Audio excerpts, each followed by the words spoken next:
In today's video, I'm going to tell you why I chose the Apogee Symphony MK2 SE as perfect audio interface for my Dolby Atmos studio.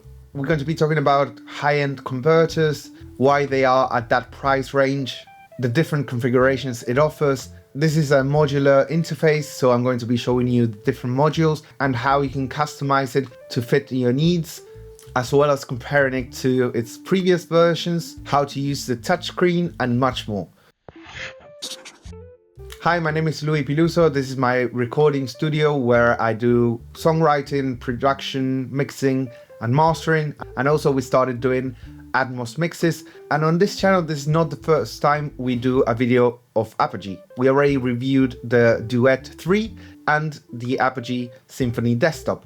Both are great interfaces, but they are smaller versions. And we also recorded songs using these two interfaces, so you can actually hear how things sound and it's not just a speech. So below you'll find a playlist where I'm going to be uploading several videos. I didn't want to do a 2-hour long video, so I'm going to be separating it into different videos. And so this one is an overview on how it works and how to use it. And then we're going to talk about its very powerful software, Apogee Control 2. We're going to be talking about how it integrates with the Apogee remote control. And we're also going to record a song using this flagship interface. So if you like informative videos, please subscribe below. It's completely free. My name is Piluso, and don't forget to say hi. So why did I choose this interface? So here at the studio, we have several interfaces because we have lots of backline of instruments and synths and gear, and also analog compressors, EQs and stuff. We usually like to have it all normalized and have everything going to its own independent channels. So once we started with the Atmos Studio, quickly I realized that I had to have 12 dedicated outputs ready, and I wanted the best quality possible because I made this studio with Adam Audio, and I also want to offer the best service for my clients, for having the best mixing, having the best mastering, best production, and having something that sounds totally musical. From my experience working with Apogee before and having tested out their smaller interfaces, there was no doubt that the flagship interface was going to be absolutely great, and that's completely true. I'm really enjoying how good it sounds, and let's dive in because this interface offers 32 inputs and outputs, but since it's modular, you can configure it as you like. So on the website, you can actually build your own interface and you can configure it as you like. And you can choose different modules. For instance, I choose 16 by 16, so that means 16 inputs and 16 outputs.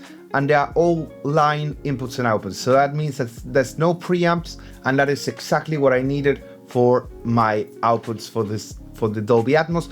But you can choose different modules and make it to your own liking. Because for instance, a cheap interface will be like an ecosystem, will have a little bit of everything. Cheaper interfaces offer preamps, line inputs, instrument inputs, sometimes a couple of headphone outputs, ADAT, and different things. And if you start thinking about it, each one of those things has to be cheap components, because otherwise there's no way like a interface can cost $1,000 when a real preamp costs about 500 approx. Or when you move towards a very professional interface, you probably get one thing at a time. So you get only converters, and this one has AD and DA converters, but other top line converters sometimes might offer only AD or DA. So that means analog to digital and digital to analog. So let's build our own interface. I'll leave you below the link so you can do it yourself as well. It's completely free. Nobody asks you any questions. It's just play the game. So we can choose between different platform options. For instance, you can choose the best connection for your studio. So if you need something to go straight into the computer, maybe a Thunderbolt 2 card is the best option. If you have one of the new computers, you're going to need an adapter, but there are also lots of hubs that have Thunderbolt 2, so that's a great option. Then you have, for instance, the Pro Tools Plus, where you get Dante plus Pro Tools HD, or you can get Waves SoundGrid card. Let's check out the different modules. So when you go into the Apogee site and into audio interfaces, and you click on the Symphony MK2 and you scroll down, you can build your own interface. So for instance, here we got We can choose our chassis first of all, and we can choose our Thunderbolt card or our Pro Tools Plus or Pro Tools HD with Dante.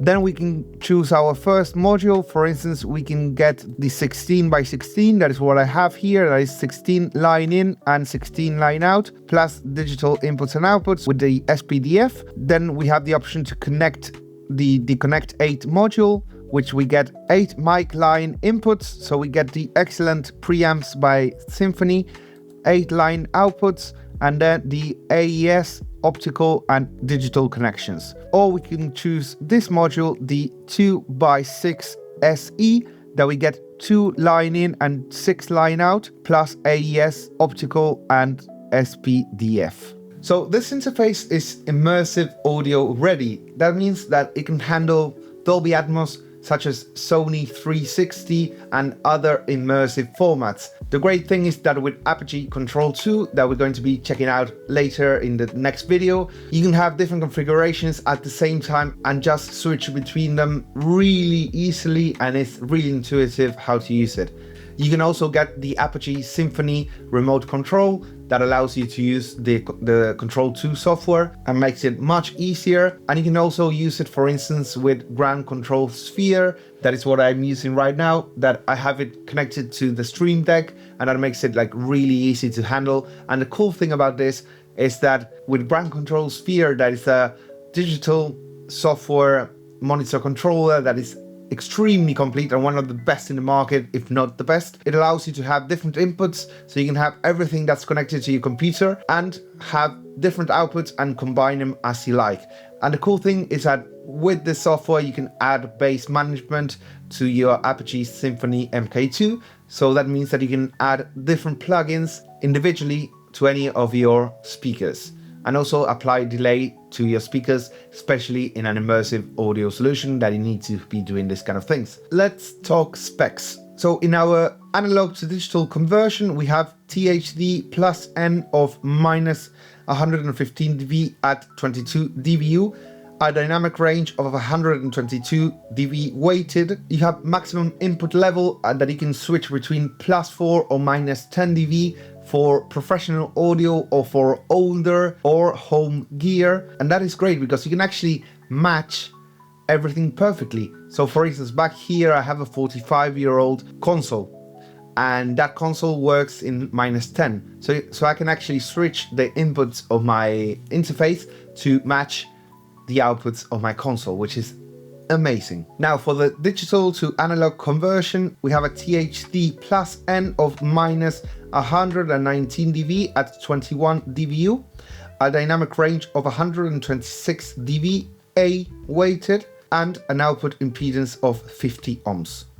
The headphone output has a THD plus N of minus 110 dB at 19 dBu over 600 ohms, minus 101 dB at 14 dBu over 32 ohms, and a dynamic range of 121 dB A weighted. This means that the Apogee Symphony MK2 SE can handle headphones with low impedance and headphones with high impedance, keeping the power high and the distortion low. So let's have a quick look at how the touch screen works and how to use it.